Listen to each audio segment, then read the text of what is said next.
Andam na ang pipila ka mga newly elected barangay ug sangguniang kabataan official sa Alabel, Sarangani Province sa ilang responsibilidad sa ilang mga area of responsibility. Mao kini ang ilang nahimong pamahayag atol sa gihimong oath-taking ceremony ganinang buntag Nobyembre 13 sa maong munisipyo. Asa bisan sila nang hinaot nga mapatuman ng ilang mga gipang saad ngadto sa publiko nga mahatagayod nila ang serbisyo nga gikinahanglan sa mga tawo, pinaagi usab sa suporta sa ilang mga nasakupan. Magiusag yun para sa improvement yun sa barangay. Maginhangyo na ako sa katawan nga ang eleksyon human na ibalik na ang maayong kabubuton sa usag-usa katong peace ang atong ginapangita.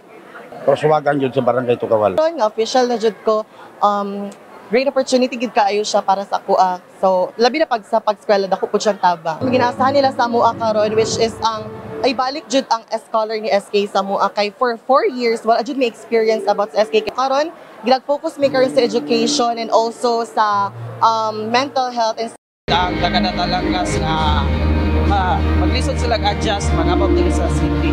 Orang ginapangkamutan ko namo na ma-develop, ma-encourage ang mga kabatanunan nga more maging effective na leader po. Ang akong platform yun is focus yun sa education.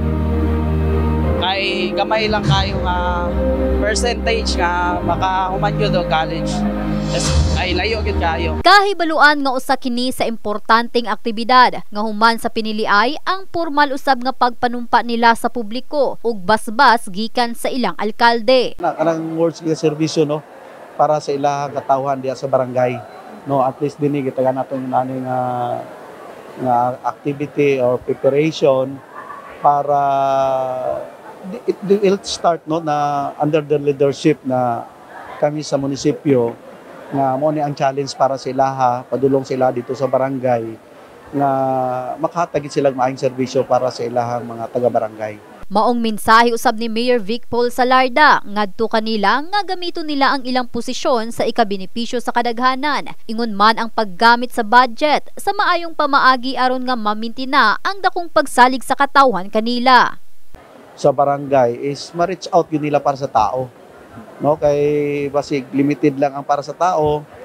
Basig ang may tabo, sige lag-hire og daghang nga mga empleyado, daghan nga mga activities na within lang sila sa barangay, but ang pinaka-importante ani is ang kwarta nga ang through sa ilang mga pagserbisyo mapil sa katawhan. In the heart of changing lives, kini si Russell Jean Mantile sa Brigada News Gensan, Brigada News.